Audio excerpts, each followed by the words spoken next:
and travel. Like, yeah, like last year I went to South Africa. So it's like, like even being able to break that to like peers, like, hey, I'm going to South Africa for work. It's like, I don't want to Oh, really? say it and be South gloating. Africa, And yeah, you know, James? like that's a Really? thing. Like, yeah. Yeah, I'll just stay here in Waukesha and recruit on LinkedIn. Thanks, James. Yeah, it's real. Like our job is It's a fun. Don't thing. get it twisted. It is a lot of Yeah. fun.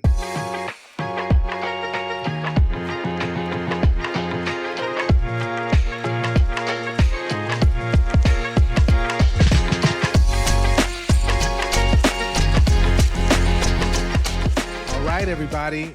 The moment is here. I am joined by a brother who I've known in this industry through conferences, and I think we've even attended conferences across the years, and we have a solid network of people among us as mutual friends in this work.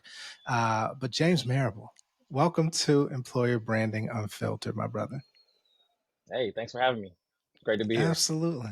Yeah. This has been a long time coming, man. We were Yeah. in Black and EB. Shouts out to Yep. Ashton Pfizer for starting that group because there's so few of us, and by us I It mean really Black like folks in it's the employer brand space. Like we very, can count very them, few. right? I think we know. I think we know each other. Actually, all of us know each Yeah, other. But for sure. yeah, but it's a small space still, but it's growing. I mean, I'm seeing employer brand Yeah, definitely. popping up on LinkedIn way more than I did before. Yeah, and So it's yeah. funny. I remember. Yeah. Oh, go ahead. I was just gonna say. I just remember back in the day, like, yeah, 10 years ago, there were just overall there were very few roles, and like now you're really starting to see, companies kind of take hold of it and really want to control that narrative. That's right. Absolutely. Yeah, and we're going to get into all of that. But I think just setting the stage for our audience who might not be familiar with your amazing work, give us a little background about your journey, and what you've done in this space. Yeah, definitely. So I've been in the EB space since the middle of 2013, and at the time, it's kind of funny because I owned a clothing store at the time, and I had a background in marketing, but I kind of quit my job and like started this clothing store, which was like a dream of mine, kind of coming right out of school, and I did that for about 3.5 years, and like literally like never really thought I'd work in corporate America again. Like wasn't really looking for a role, but a recruiter from Macy's kind of reached out.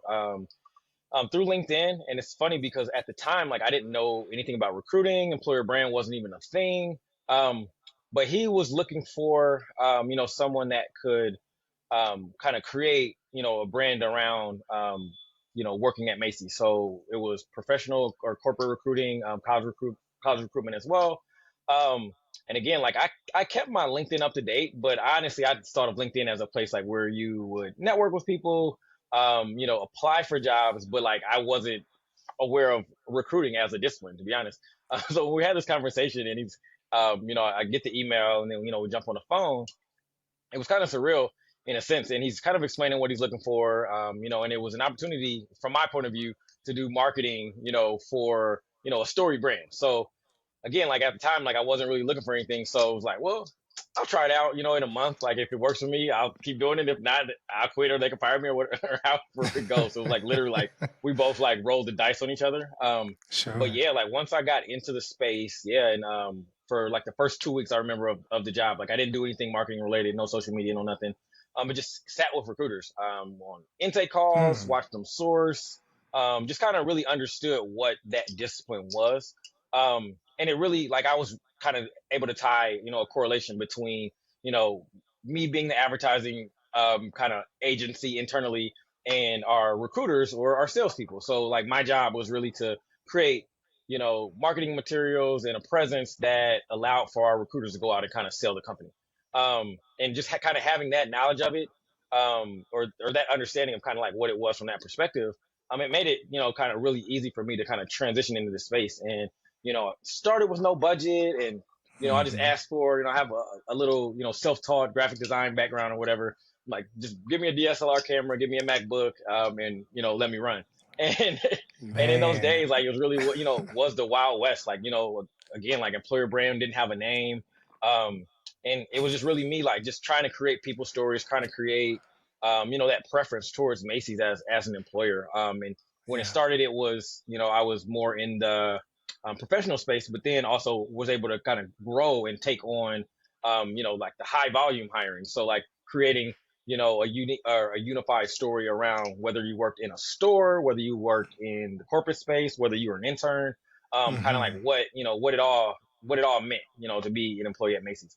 From Yeah. there, went on to work with Eli Lilly, pharmaceutical company, one of the top pharma companies in the world, based out of Indianapolis, Indiana.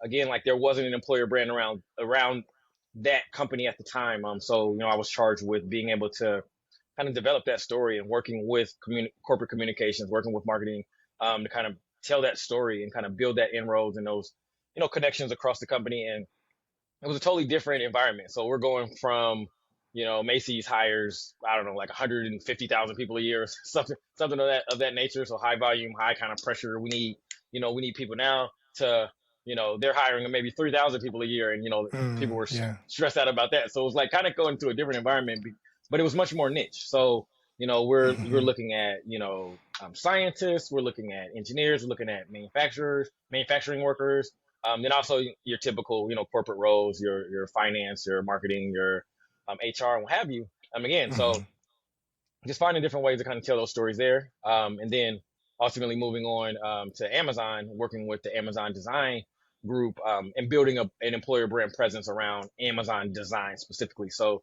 Gotcha. a lot of times people think of Amazon as this place where you can't be creative, and you go there and they work you to death or whatever. So it was really around kind of telling the stories, like, because it wasn't really like that. And so That's what I've for our heard. designers, again, yeah, hey, for some people maybe, Yeah. but I will Different say in the departments. design space, it was Yeah. it is what it is. No doubt. No doubt. Look, thank you for taking us through this. And you're going to find this hilarious, but here's why I think we were separated at birth. So, same year, 2013, I'm doing Hmm. social and digital and business performance analytics at QVC, right? Okay. Right? Television shopping, Yeah. dominant player, 800-pound gorilla in that space. And I think they've acquired HSN and a whole bunch of other places. But either way, but that was out of a need. So that was the day job. But by night, I'm a recording artist, figuring out putting out music Oh absent wow. a label deal, actually turned down a label deal to Yeah. remain independent because at that time the industry was crazy. Either way, the social and digital skills that I picked up obviously served in my work, but then that got the attention of Merck Pharma, Yeah. who needed to bring their recruiters into social and get them on social media, and then oh by the Yep. way, they need to build a global employer brand. and and so these historic pharma companies, highly regulated Yep. industries, Yep. having to be scrappy at a time where employer brand is like burgeoning, just like really getting its hooks. It's not, employer brand as a concept is older than that, but really what we see today is from the 20 aughts forward. And so and then being in this space, growing, having entrepreneurial endeavors and initiatives outside of the day to day, which we'll get into in just a sec. It's like clearly we've been on the same track Yeah. in parallel space. Oh, and by the way, we're both light Yeah, I skinned didn't know that brothers, about you. and That's pretty cool. yeah, right. It's wild. So, but that's the thing, right? None of us went to school for this work, right? Like, Exactly. there's no employer brand curriculum at any school, college or university. So I heard the journey. When did you fall in love with employer branding, though, right? Because you could have stayed in social, or Yep. expanded to a different marketing role, but EB was like, I got you. When did you fall in love with it? I'd say for me, maybe I was about a year and a half into it. I had gone to, um, what was it, the Social Recruiting Strategies Conference. At the time, it was SRC, super yeah. small. Like now they have, TA Week, and it's like a huge thing now. But Yep. at the time, like maybe there were like 20 people, like in a hotel ballroom in San Francisco, and just 2019, just kind of like 2019. hearing, Shouts out yeah, yeah, pre-pandemic. yeah. Yeah, And man. just like kind of just hearing people's stories around, being able to kind of tell their company story, them trying to figure out marketing. There were a lot of recruiters in the space that were kind of figuring out marketing, and I kind of come in from a reverse perspective of a marketer, understanding recruiting, but I'm doing marketing. So I was able to kind of quickly become, someone that people could reach out to and bounce ideas off of, and just again, like coming from a traditional marketing background. I worked for agencies as well, and again own my own business. um just seeing being in this space that's so scrappy and so new. And it's funny, like when I sit down with with our traditional marketing group, in whether I was at Macy's or where, what have you, and they're just trying to figure out like, what is this employer brand thing, and it's like I'm there and I'm speaking the language, and and they're kind of seeing these ideas and following along with me, and then also like getting that buy-in from my different, just the people, the TA groups that I worked for. So again, like maybe like a year and a half I got in, and Hmm. just seeing the headway and just how we were able to kind of go from nothing to something relatively quickly, and then just continue to scale, and Yeah, just watch that growth. I think like a lot of the things that I was able to do, in a traditional marketing path that was already been defined for you know 50, 100 years centuries. or whatever, what have Yeah, you. Yeah. right, right. I just really loved the idea of actually marketing and understanding like my product is the concept of working somewhere.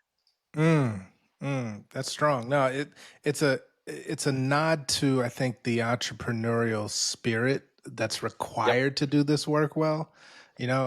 As it's growing and getting more mature, I think people are trying to make it Hmm. more structured and formal and things like that, which is Yeah, necessary. definitely. You need process, right? But you can't overlook the amount of like guerrilla tactics that that we had to Yeah. use sometimes to get things over the line, right?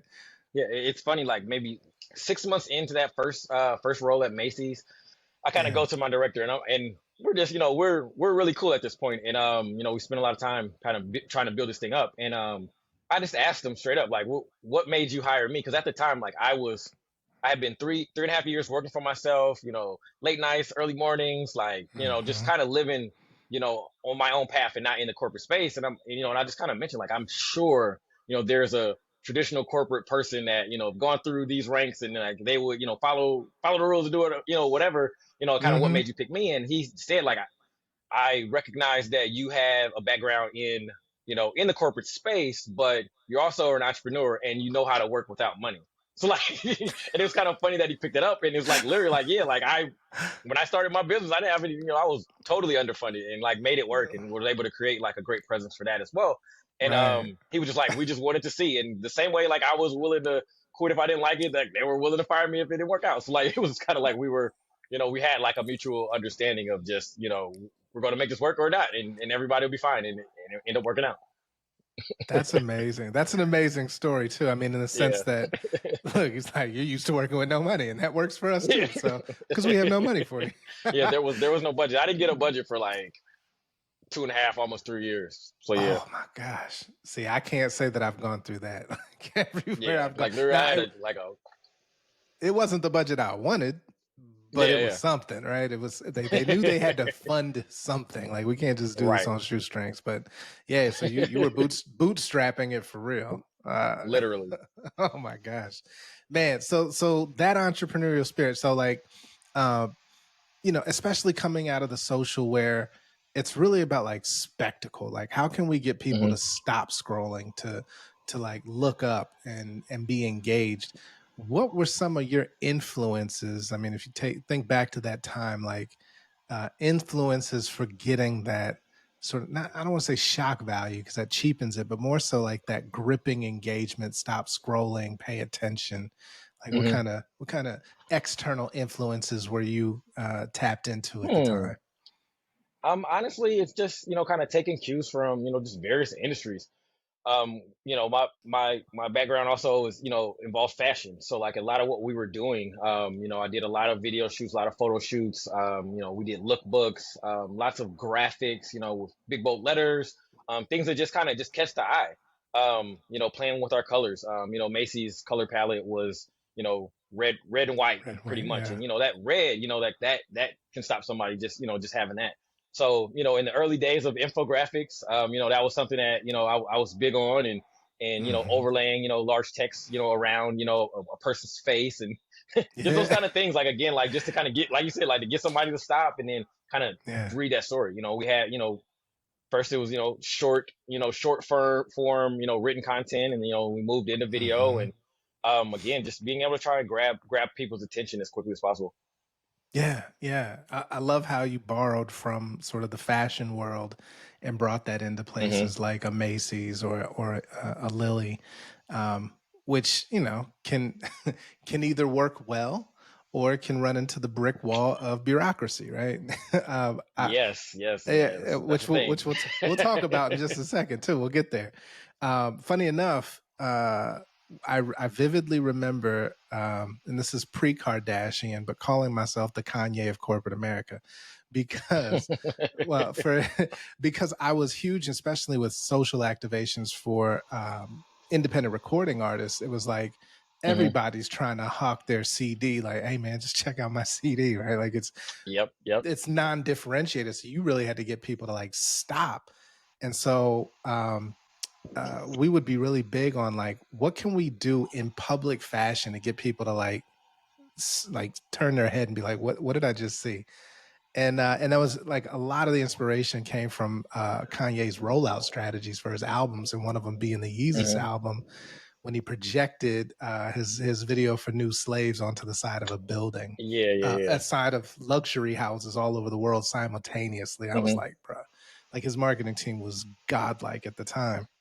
Hmm. Uh, but we would do things like putting digital brochures on a USB wristband that was branded. Nice. So, they can just take the wristband and be like, oh, okay, cool, and plug it into a drive. And now you've got the digital brochure for, manufacturing jobs or Hmm. physician jobs, things like that. But that was pulled directly from the music world. But these are the It's kinds of funny you say things. that.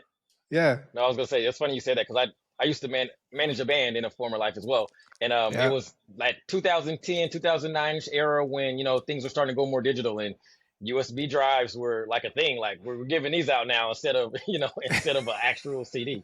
So yeah, no, I totally Right. understand. For the Gen Zers listening, a USB drive is a thing Right. that holds data and you plug it into. Never mind. They're like, CD, USB drive? And that's No. and that's so crazy that USB drives are like literally a thing of the past. Old school, bro. Like, when's the last time you used one? Like, think about this. All in the cloud at this point. I Man, have it's I have wild. one in my bag, but it's just been in that bag for Okay, eight boomer. years. Like I it see just you. hasn't moved. All right, Unc. I see you, No Unc. need, no need for it. But you never know. One day, I just have it in case, just in case. Yeah, that's what everybody says when they hold on to nostalgic things, right? Like, I might need this one. See, it'll come back around. They're gonna use USB One again. one day, One day, you never I know. did let go of the CD. I did let go of the CD I'm proud of you. I'm proud of you, man. That's good. I think I have some somewhere, but I have no player to listen to them on.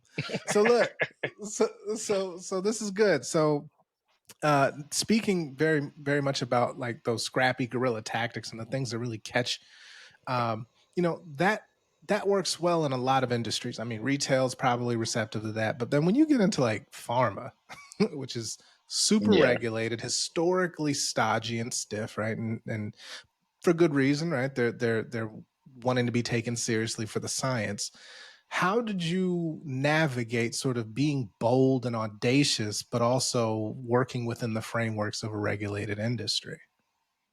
yeah. So that was an interesting time for sure. Because coming from Macy's, I mean, there were rules, but like it was pretty loose, to be honest. We had brand guidelines. As long as I stuck to that, like I didn't really get any pushback, and I didn't have too many different chains of command to go up and down. But Okay. with pharma, when I first got there, there wasn't an employer brand group, within the company anyway. So I had to like kind of seek out like who are those partners within the company that controls the brand. Like Mm, what's legal and what's not legal. Like who has to look at it. And there was a legal review process that exists that the corporate communications group already went through. Um, so my leader at the time, he was able to kind of connect me with corporate comms, and I would Mm-hmm. just sit in on their meetings. Like, so they would have like weekly meetings discussing their content, things that they're putting out. Before I had anything that I was even working on anything, I was working on building a relationship with that group. So Mm. understanding what they do, understanding how they did things. So then when it was time for me to, whether it was to start creating videos or creating, different brochures or, pieces that are going to go out, I was able to kind of take what, little brochures that did exist, and kind of run it by them and kind of say, like, what do you guys like about this existing piece? What do you not like about it? What are, what are, kind of branding pieces that you guys are using for just the overall Lily content? Um, Mm. and then just again, like finding ways to incorporate it into what we want to do, so it can be compliant. But then Mm. also still being able to kind of have, more of a, not cinematic, but just a creative, lens on what we're doing. And I think like Mm-hmm. when it all really kind of came together for me, I'd say this was during the pandemic. So this Mm-hmm. was 2020, like during that summer, we started working on this series, this video series for our research group. There was a lack of diversity, for lack of a better term, within that research group, but there were some very dynamic, diverse leaders, whether Black or Latino, that we wanted to be able to tell their stories, but we Mm-hmm. had a little trouble because it was quarantine. So like nobody was in the office. No one was even allowed to go to the office at the time. That's So right. I was able to kind of work with corporate communications, work with our facilities team, um, to kind of get access, to get some access, to get in these buildings. And we created a video series where we went to some of these people's homes, recorded them there, recorded them like in a library, just like non-traditional spaces, and then also in the labs, in where they would traditionally work. And it's kind of funny because at the time, like no one's like, Lilly has a huge campus, like really really big, like you think it's a university, and so like knowing what it's like when it's hustle and bustle and everyone's there, like you could hear a pin drop. Like there would be maybe 5 people in a building at one given time. So like we were able to kind of go in there and have like basically our run of the place and like do interviews anywhere we wanted to. So being able to do that, and then also working with our videography team to kind of create, to make sure that we're getting like innovative shots and just kind of with them walking with them, from ulterior angles and whatnot. And then Mm-hmm. again, like incorporating just different types of text and things like that. um, we were able to bring back a product to, corporate communications that, rivaled theirs or were better in a lot of cases, to be honest. Mm-hmm. And, Mm-hmm. so being able to do that, and again, like me having an actual marketing background, I'm able to speak the language. I'm able to, kind of work with our videographers and really communicate what I want, because also I dabbled in, video production as well. Like I wasn't good at it, but again, like it, trying it allowed me to at least be able to speak the language and kind of articulate what I'm looking for versus, a lot of times, you have, an individual that works with a videographer or creative of any sort, whether it's a graphic designer or what have you, and just kind of say, hey, I just want something that's good, or, I want it to look neat or cool. Like you're using these very general terms. But, I'm able to kind of say, like, I want this person walking from this angle, or I want this type of shot. And, they're able to kind of produce that for me. So then again, like being able to create high quality content and already, building that rapport with corporate communications, we were able to kind of, seamlessly get, to kind of produce these, these pieces of content, get them approved through legal, and not really have such a headache. But, it took, me, the first few months kind of laying that groundwork and kind of building that relationship and Mm-hmm. rapport with that group. Oh man, so there's so many nuggets you just dropped in there, but I'll narrow it down to like the top three that I think for any junior employer brand practitioner just getting into the space, like your first meetings should be with legal. One, what Yep. can I say? What is the parameters of the work that I can do without getting us sued and me fired? Yep. Right. And then ultimately working with your comms or your marketing team, because if you don't sit in Hmm. comms, right, if you are sitting in TA or HR, where a lot of EB practitioners sit, then they are going to be the source of credibility and or the barrier to your work moving forward. Right, they Yep. can either be your champion or your barrier, but you have to work with comms and marketing because they are historically the voice piece for the organization.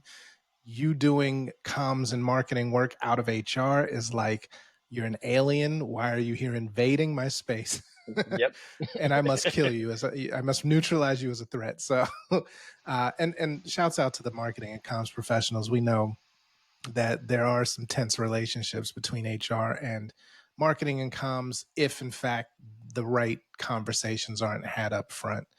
Yep. So I think that's huge. And then ultimately, being able to speak the language of both worlds, right? Because marketing Yep. and HR are not historically intertwined functions, and there needs to be some Hmm. translation between the two. So I think you dropped some gems, and for anybody listening or watching, definitely take heed, because these are the ways that you get your projects not only bought in by the people funding them, but also from the people that will support or not, right? Because if you don't have access to LinkedIn or any of the channels that your content needs to go to, guess what? Yeah, good luck with that. Yep. Uh, yeah, fire. Yeah, we can do a whole nother therapy session on our challenges and scars from Seriously, working across the seriously. aisle. Yeah. Yeah, it's real. I might do that too, like a spinoff. Tell me about your marketing relationship.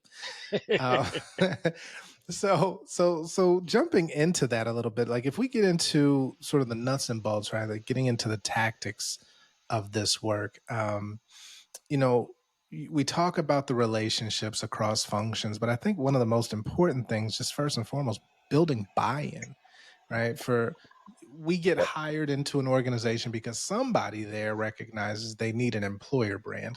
Awesome.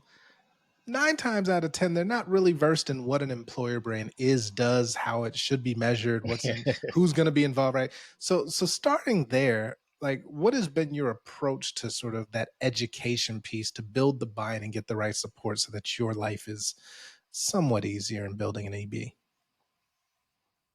Yeah. For me, it's having those conversations to kind of, I guess, build that understanding and rapport of how, marketing will influence, someone's decision, when it comes to working for you or somewhere else. Mm-hmm. For the past, we've had ups and downs in our economy, obviously, but in Sure. times where it's easy to get a job, that's really where, employer brand comes into play because, some whether it's from an hourly perspective or a professional perspective, there there can be choice. And, I think like, 30 years ago, 20 years ago, in a lot of instances, it's kind of like take it or leave it from the company's perspective, so to speak, because, like people just want to work. Because I remember when I graduated college, my dad was like, "Oh, you got a job offer? You're taking it." Like when I just wanted to go, run around Europe and then figure it out when I got home. But he's like, "No, you need the job like right now." But then things changed, at a certain point, and then, the idea of employer brand became important. So having these conversations with individuals that may not be versed in marketing or like the benefits of it, just bringing along just various stats, helping them understand that if you run an ad campaign, like it's not gonna net, 100% hires, or, like, or it's not gonna turn your application flow up, like exponentially, like within the first week or what have you, like, it takes time. And at the end of the day, it's that, like, again, like setting expectations, educating, like there's even small things like when I started at Lilly, most of our recruiters weren't very active on LinkedIn. Like they may make outreach to, a candidate they sourced to have a conversation, but they weren't really branding themselves or, create or adding content to their own pages and things like that because they were scared about, like, would they get in trouble with Lilly Legal, because they're active on LinkedIn. So like just having that knowledge, like, so I'm sitting down with them and had road shows and put together different presentations, based on my understanding and my conversations with legal around like what they could do. So like kind of bringing them, kind of educating them from the perspective of what you can do, not what you can't do. So like, and having examples and showing them what a good page looks like and how, different cadences that could work. Kind of helping them become comfortable with that space. So again, like historically, where 5 to 10% of the recruiters were the people that were using it, and if you have 90-95% not using it, me helping them become comfortable and become advocates in that space also kind of drove the brand. Again, like that's something to take to leadership and say, hey, we're getting everyone involved. So we have these ambassadors that they're social recruiters, social rock stars, whatever you want to call them, that are out here, kind of pushing the brand along. And again, going back to showing that to your corporate communication, showing that to your marketing, showing that to your boss's boss, that you may be in a situation where, your director believes in it, but then the vice president doesn't, or it's just kind of like, we'll try it, and you're on a short leash. But if you can, you know, at the end of the day, express, to that leader or to your leader, and explain to them in a way that they can explain to their boss, the effectiveness of this, then you'll, again, like, you'll get that buy-in, those thumbs up. Hmm. One piece Yeah. of information that, or piece of advice that I got from a director that I worked for, the first director that I worked for at Macy's, um, because I had the opportunity to have one-on-ones with my VP, which was his boss, Hmm. kind of early on. And it's funny because I was coming from an entrepreneurial background, so I didn't realize like this was like it was important. Like, people are people to me, so like it was just kind of like, when other managers, at that level were kind of like, "You get to meet with her." I'm like, "Yeah, don't you?"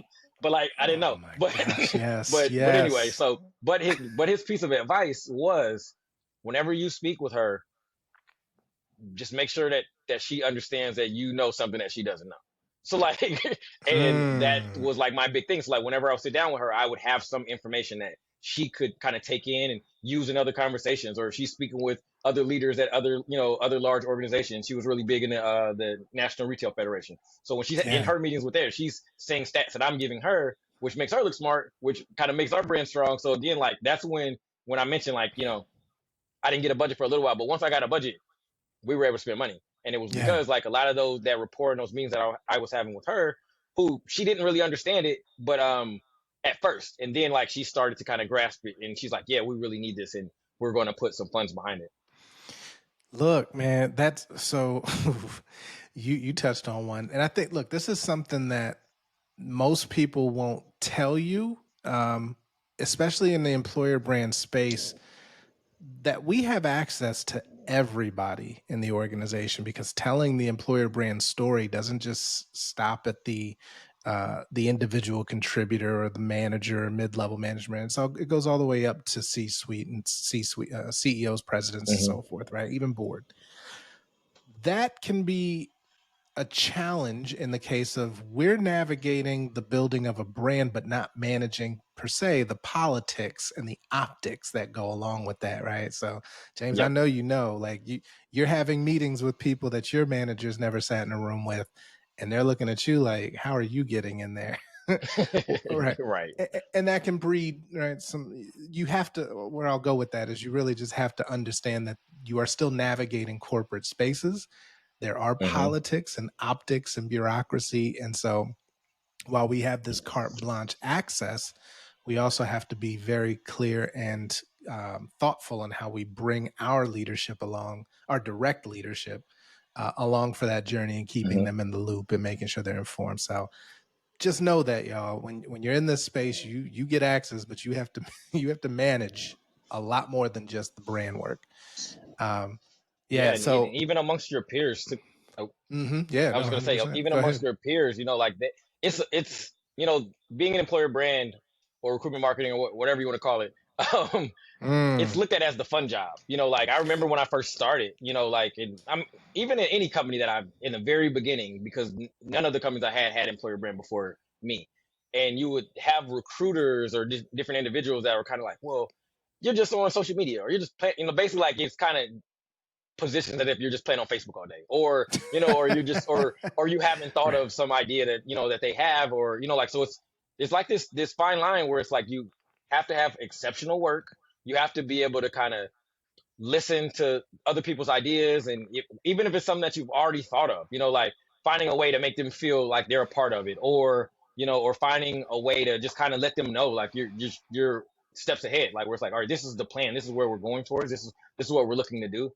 Because I think in a lot of ways, like, a lot of people kind of, they may look at employer brand as like this easy thing, but like, to be honest, like, from my point of view, it's easier for a marketer to understand recruiting than it is for a recruiter to understand marketing. And Bars. because we have, in the social space, and it's, we have all these buzzwords, and everyone's a brand now, and all these kind of things, like, just because you know some vocabulary words doesn't necessarily mean you know how to actually get it done and create targeting, and and run video shoots and create shot lists, and just like all these different things. And again, like you said, being able to politic with people that are 3 and 4 and 5 levels above you, and be confident in that, and and to be able to to acquire budget, to be able to prove, ROI and different things like that, and just kind of learn new technologies on the fly. And it's a Hmm. pretty difficult job, like when you really get into the nuts and bolts of it, but it is fun. Don't get me wrong.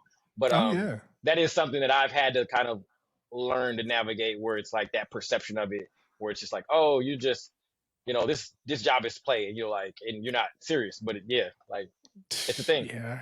And don't let your job be global too. Add in the Oh whole yeah. nother Oh layer yeah, of in travel, like yeah, like last year I went to South Africa, so it's like like even being able to break that to like peers, like hey, I'm going to South Africa for work. It's like I don't want to oh say really? it and be South gloating, Africa, and yeah, James? like that's a Really? thing. Like yeah,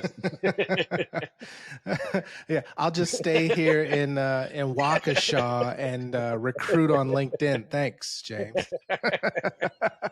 Yeah, it's real. Like our job is it's a fun. Don't thing. get it twisted. It is a lot of Yeah. fun, but it's a lot of work that you don't that a lot of people don't see, right? Because Yep.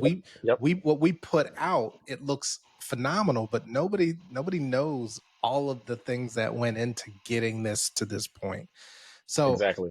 I want to go back to something you touched on, and you said it sort of tongue in cheek, but I think it's super important.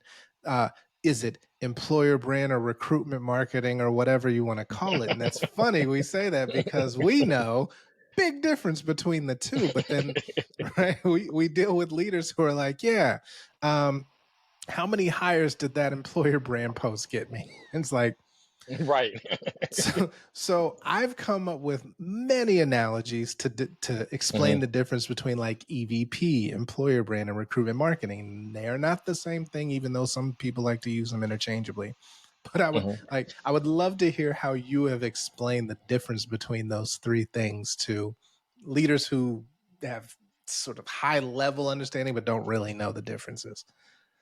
Yeah, for me, employer brand is more of the long game. It's more around, creating, various pieces of content and various campaigns that over time will create like this preference. Like someone might not even be looking for a job, or looking for a job specifically with your company, but if your employer brand is strong and you're again creating, different types of content and campaigns that touch them in some sort of way, when it is time for them to look for a job, they're looking for you. I think Mm-hmm. recruitment marketing is more in the now, in a sense that like, we, we have this rec that needs to get filled, or we have, X amount of recs that need to get filled. And we're creating, this direct targeted kind of thing where we're laying a blanket out to get applications in, get that flow going relatively quickly. So yeah, for me, it's more around, for employer brand again, like it's the long game. It's creating that overall preference. Like Mm-hmm. when you think of their Coke people and their Pepsi people, like those brands, like for what Mm-hmm. happened, like whether it's from your when you're a kid and like your grandma drank Coca-Cola and now you drink Coca-Cola because the marketing that she saw when she was a kid, that's branding. That's something that like sticks with you and it can become generational. Mm-hmm. Your traditional marketing, like when I think of like Starry, like they're just trying to get acquisition like really quickly. Like they changed what was it before? Sierra Mist or what have you? Like they're Right. just pumping it out. Like they're Oh, I didn't even doing know trial, that. they're sponsoring. Yeah, I they're didn't know it was sponsoring Sierra their Mist. Oh, that's yeah, it was funny. Sierra Mist. So like they just and it looks generic or whatever. And it's It just kind does of look like, so low budget, it, bro. it looks really low budget, but like they're pumping it out. Like it's everywhere, but I don't think that they're trying to actually create brand preference. They're trying to get trial. They're trying to just get somebody like, hey, let me Mm-hmm. try this. Like, Right. versus, and then they'll worry about the brand later because, Sure. they just want people to try it. So figure it out. And like maybe taste will win people over versus like the overall brand. Versus Sprite, Sprite's been here forever. Like you know, obey your Yeah. thirst. Yeah, they're the incumbent. Right. Like there's so many memorable marketing Yeah. experiences that Sprite has oops, sorry. That Sprite Uh-oh. has oop, that Sprite has created that has created brand affinity. But I think you're nailing it in that one is a long play, as you said, for affinity, right? It's resonance, Hmm. it's recall, it's emotional connection via experiences or proximity. That Hmm. is not that does not create applications per se, right? Or applicants. Hmm. That just gets you considered when they want to apply somewhere. So I've always Yep. said, like, if we use the butts and seats analogy, your EVP defines the seat. The employer brand tells people there's a seat and creates this desire to want to sit in it. And then your Hmm. recruitment marketing actually gets people to the seat. Right? Like it's Yep. that I like that. Yeah. thinking. And there's plenty of other analogies I've had to use based on the industry I'm talking to. But point being is that, right, that it's important for us as practitioners to make that differentiate that delineation for our stakeholders, because then their expectations won't be out of alignment, right? If we're Hmm. going to invest X amount of hundreds of thousands of dollars in building this brand, well, then you have to know that this is not what's going to hire 3 to 10,000 people during this push for summer, retail, right? Like this will Right. be an enabler of that, but that is not the way we define the success of employer brand, right? Your recruitment marketing metrics and your employer brand metrics are very different. And I just wish more Hmm. people would. I'm sorry, I'm gonna get off my soapbox. I wish more people knew these things. We got to do a better job. No. but no, that's huge. I appreciate that perspective on that. So I wanna shift gears a little bit.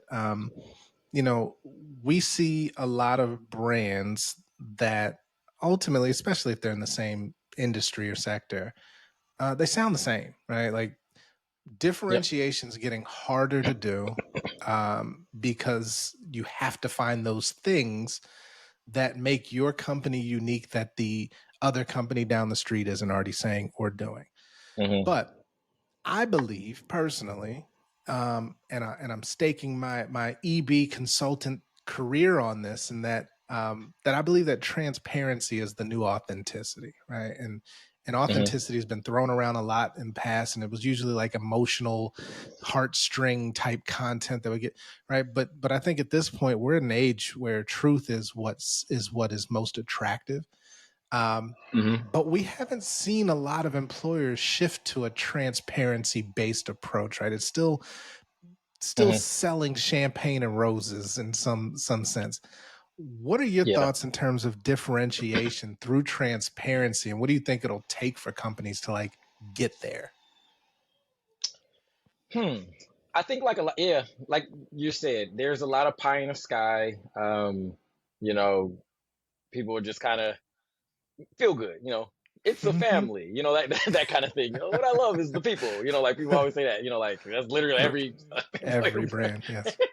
It's Mm-hmm. the That's people. true. But I mean, and that is true. Like, don't get me Mm-hmm. wrong. But I think that what I always say is the best way to have a strong employer brand is to have an actual good company.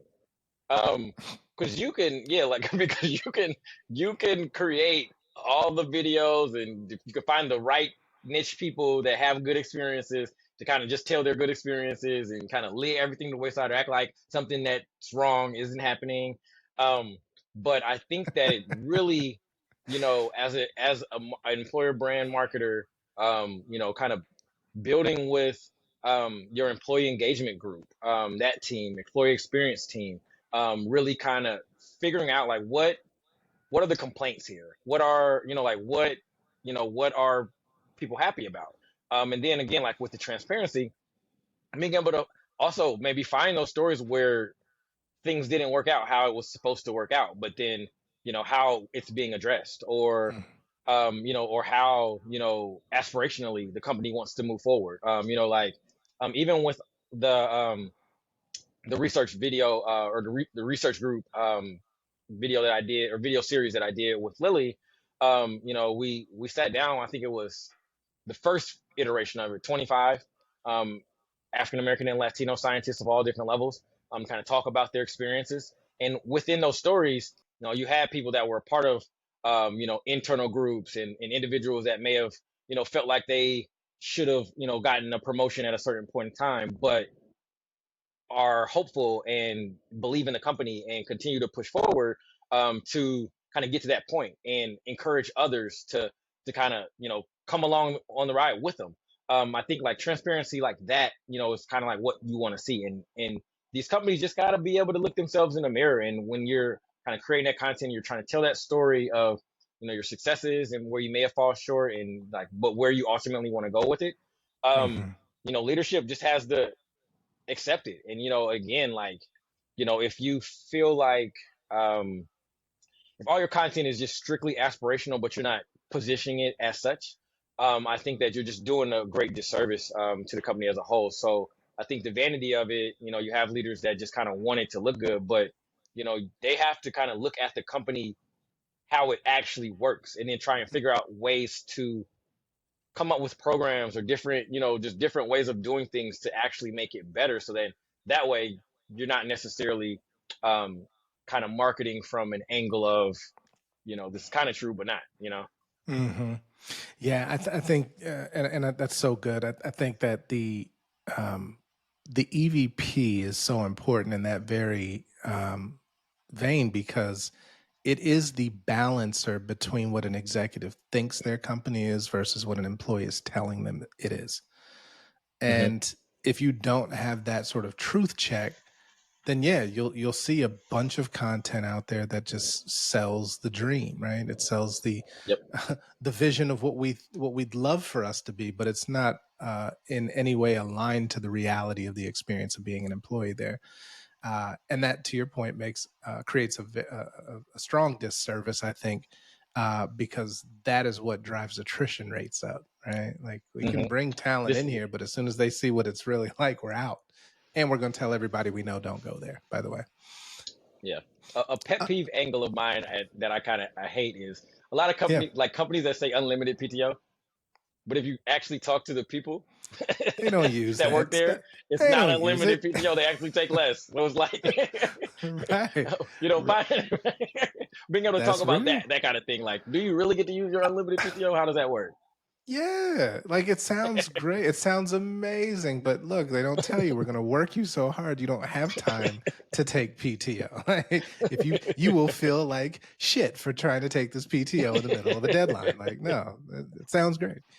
But that's real. Look, there's another point you made about trying to present a attractive piece of content or material that attracts um, community, a diverse community, talent from diverse communities, when there might not be a lot of diversity, cultural diversity, gender diversity, whatever um, the mode of diversity we're talking about.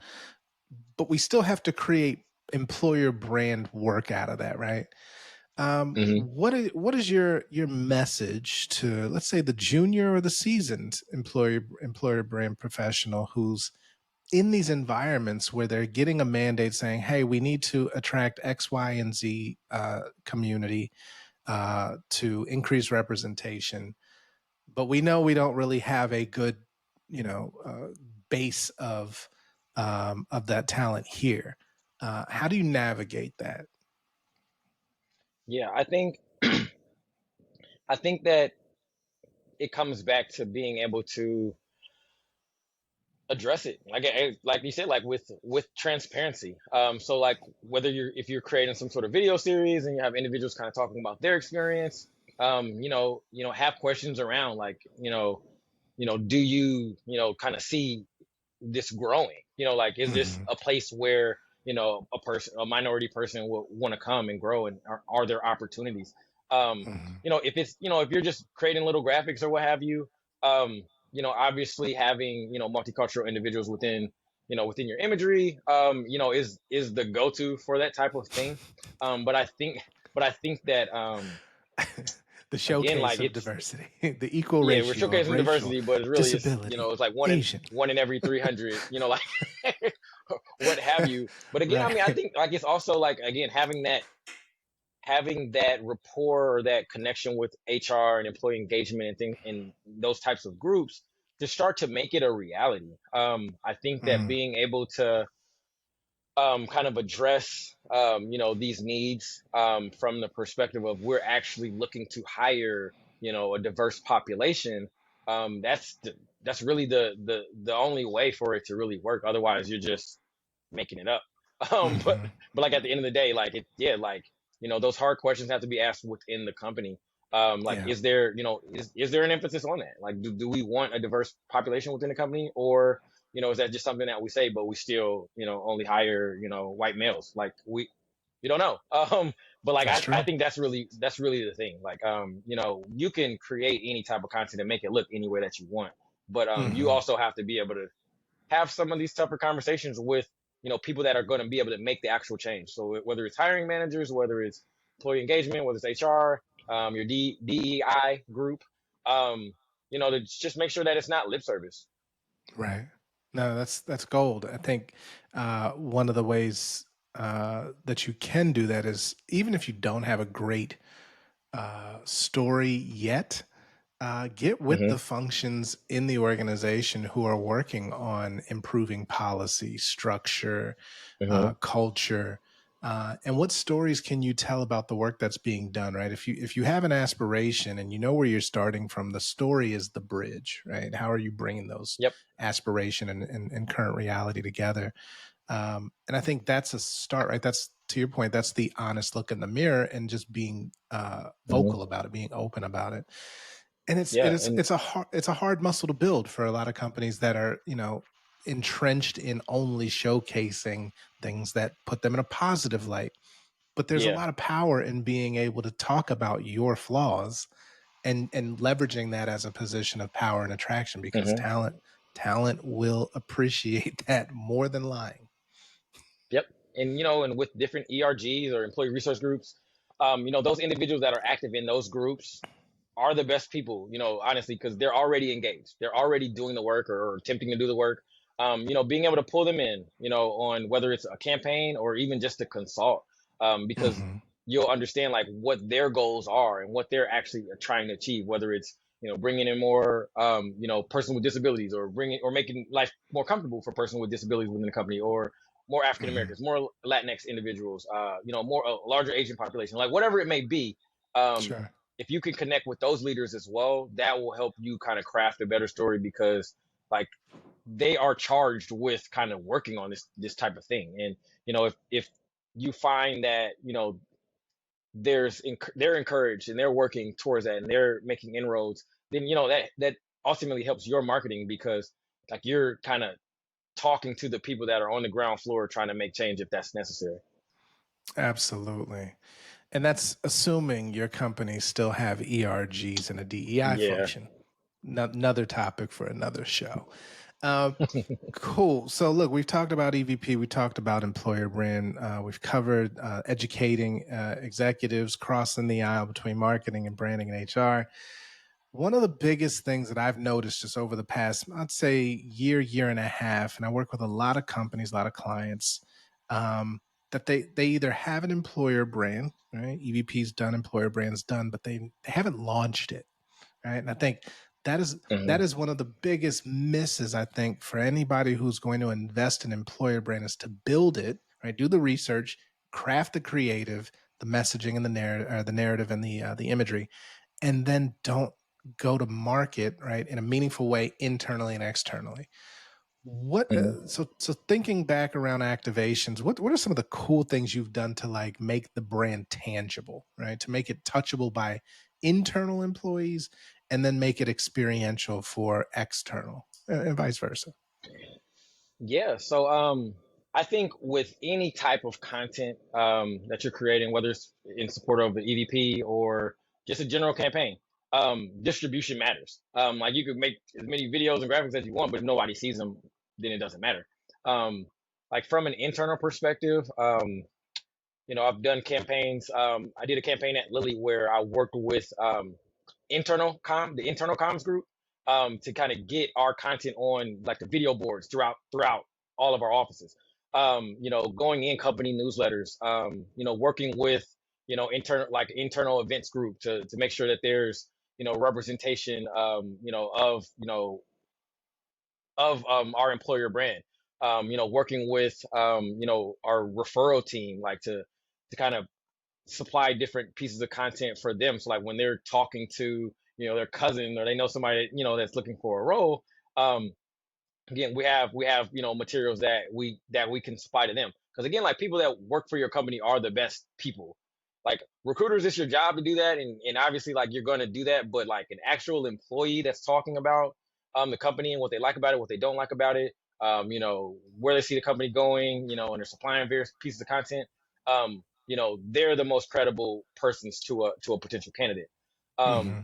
Externally, targeted ads. If you have a specific population that you're going after, you want to build, that targeting, whether it's through LinkedIn, whether it's through Facebook, Instagram, Twitter, what have you, or X, sorry, or what have you. But being able to, again, like target that group, um, because again, like, what is it? A person needs to see, a piece of marketing like seven Seven times, times. Yeah. Yeah. for them to have recall. So you got to get in Sure. front of them. Yeah, you have to have that repetition.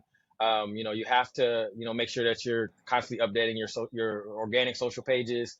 And again, like, activating your employees, Hmm. having some sort of, whether it's formal or informal, but having brand ambassadors, individuals that just work at the company, they're not recruiters, they're not in HR, but they're happy to talk about the company and whatever you're rolling out. I Hmm. think like that's one of the easiest and cheapest, I'll say, ways of distributing your content. Like once you get it done, like say you have a $50,000 budget and you use most of it to make the video, but you need these targeted ads, but you can't pay for them. Hmm. Activating Hmm. your employee population, is a great free way, to kind of get that out there, and that's definitely something I've done, with every company that I work with. Absolutely. Yeah, no, look, there's several points in there. I mean, the ambassadorship is, I think, table stakes for any activation. You have got to find Yep. ways to empower and then activate the people who honestly have more reach and broader networks than you as one organization Hmm. will ever have. Um, and there's plenty of tools to do that, which, again, we could spend a lot of time on that. The other thing I think, the content marketing strategy, right? The distribution is everything. To your point, you have to be on the channels that your prospective talent are Yep. on, as well as your existing talent. They have to know. One of the things that I miss seeing, is the physical or the experiential activation, right? The Hmm. the event based ways to connect this brand imagery, the messaging, the swag, the Hmm. narratives in real time through experiences. Um, Talk about any of those kinds of like on site Yeah. So events that you've done. yeah, so a really cool event that I was a part of. We had, at Amazon, we gathered, about 20 or so design leaders from all over the country. Working for very large organizations. They're all director level, vice president level, design talent, for a 2 day, like, I don't want to call it networking. But Okay. we were kind of bringing everyone together to have conversations around what design excellence means to them. So flew Mm, them all out, put everybody up in great hotels, had different activities, lunches, happy hmm. hours, kind of like a little art exhibit as well, that we brought everyone to, Like and that. just kind of build, like, yeah, like to build rapport. So like, don't get me wrong, like this was very expensive, but it was something that we had that we But had it's buy-in for, and necessary. like the average employer brand person is probably not going to be able to put it together. But Yeah. but these are these are, because of budget, like it just is what it is.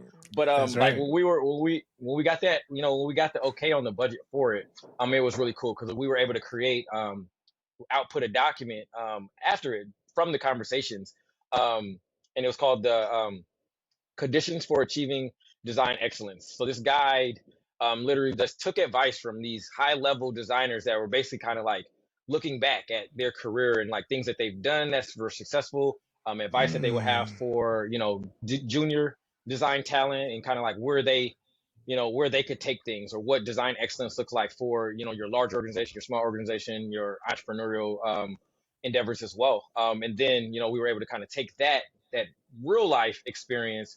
We documented it, videoed it, or recorded it, and created, like a little, kind of a sizzle reel for like a that sizzle. piece. Yeah. Yep. Yep, had a little sizzle reel for that piece with different quotes and individuals like that were in the different sessions, and how they connected and like what they loved about it. Um, totally unbranded in a sense that like the design guide, we put it out, there's mention of Amazon in there as the sponsor of the overall event, but nothing was done from an Amazon perspective. So Sure, this was sure. again like that branding long game piece. These individuals, they were able to come out, have a great time, network amongst each other. Most of them didn't know each other. They were all from different parts of the country, but in the design field, but some people were for Pepsi, some people were, Xbox, Hmm. some people were, Nike guys. Like it's just from all Yeah. over. And, they were kind of just basic talking shop and like what it meant from a digital perspective, or this person's a product designer. This guy literally made, I'm not going to name the shoe because then people know who he is, but, a specific model of shoe. Um, Hmm. so yeah, like Hmm. it was really cool to do that. And, we were able to generate, just like tons of goodwill. We had a Hmm. dedicated budget to kind of push that content out. Hmm. To kind of push the download out for the guide, to push the sizzle reel out to different populations.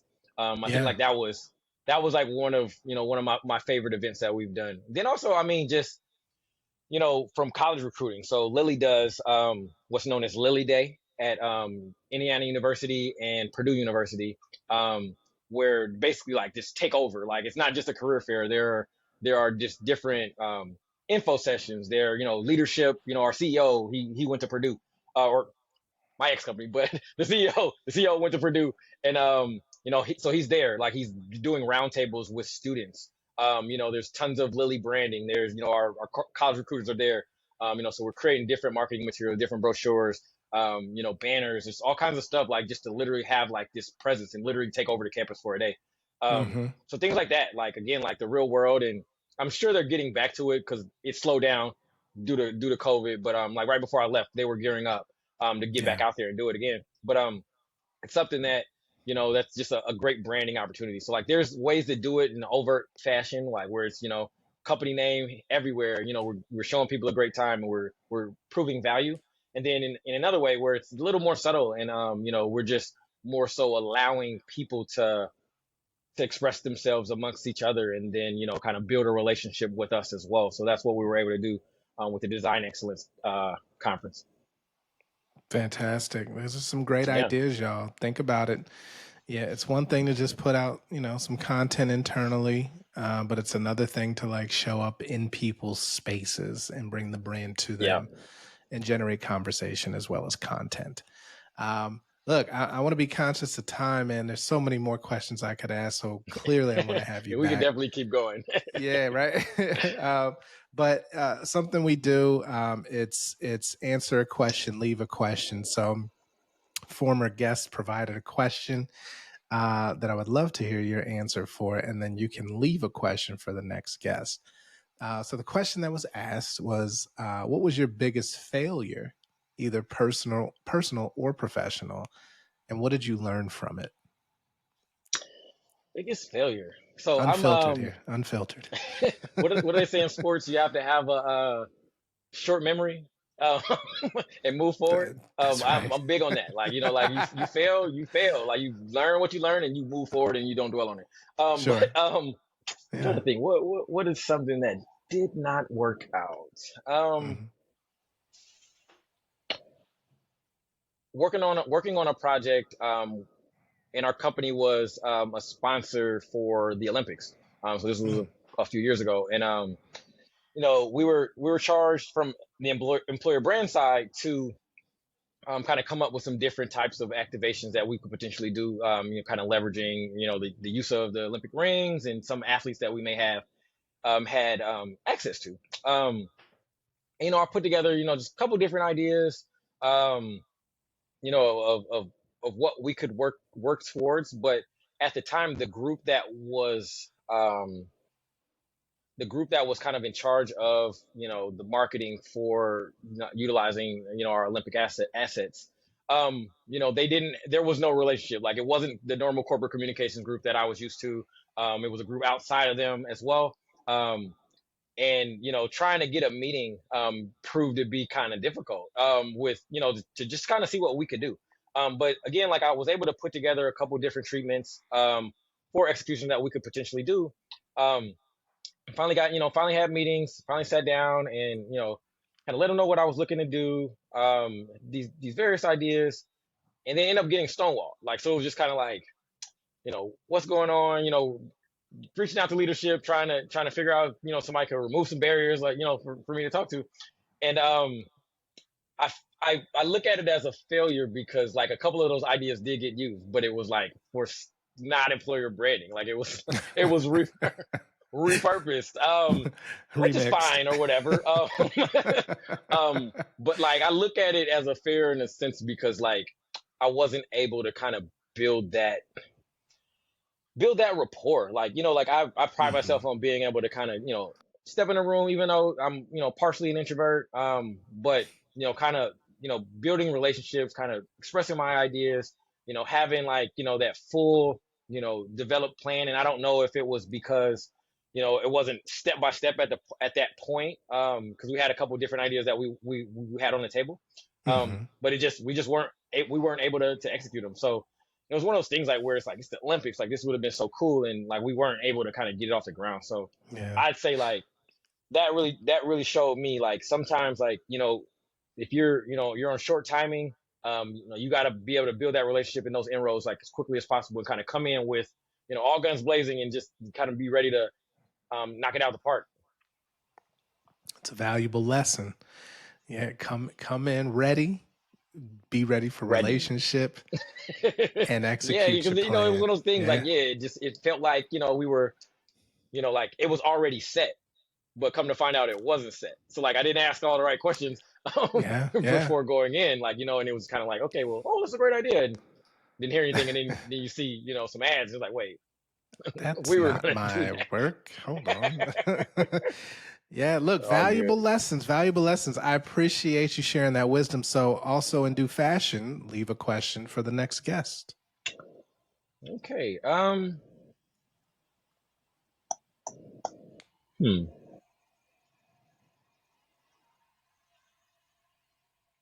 don't know.